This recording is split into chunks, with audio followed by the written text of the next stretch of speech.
السلام عليكم. أنا نسرين، عندي 30 عام، مطلقة وعندي وليد واحد. من بعد الطلاق لقيت راسي بوحدي، ما عندي حتى حد يعاونني، أنا اللي خاصني نصرف ونوقف على وليدي. قلبت على الخدمة فين ما كان حتى لقيت خدمة في محل ديال الحوايج. فرحت وقلت الحمد لله، هي جاتني فرصة باش نستر راسي.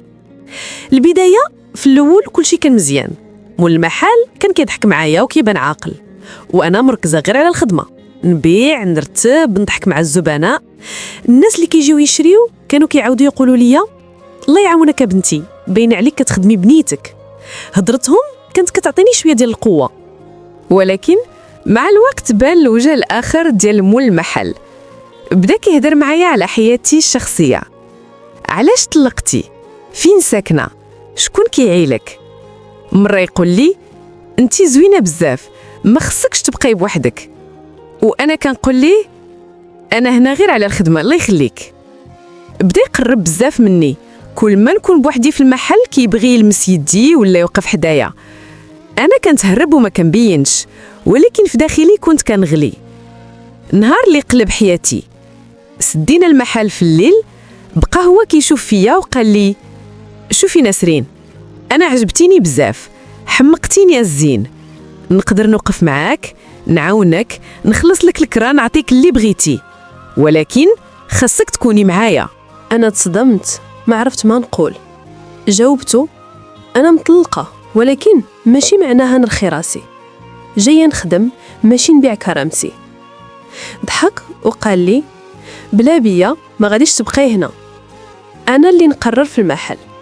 من داك النهار الخدمة ولات جحيم، ما بقيتش مرتاحة، الساعة ما كتساليش، وأنا غير كنفكر كيفاش نهرب.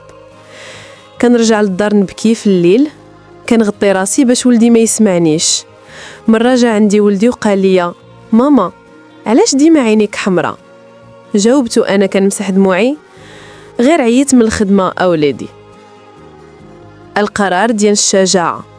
فكرت مزيان، قلت مع راسي الله هو الرزاق، ما نرضاش نبيع راسي على جوع ولا فقر. مشيت لعنده وقلت ليه سمح لي، ما نقدرش نكمل هنا، نفضل نقعد بلا خدمة وما نطيحش كرامتي. خرجت من المحل وأنا الدموع في عيوني، ولكن راسي مرفوع.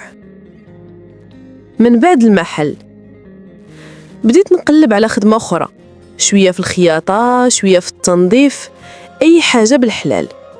ولدي كان ديما يقول لي ماما انتي قوية، ديك الكلمة كانت كتعطيني الأمل.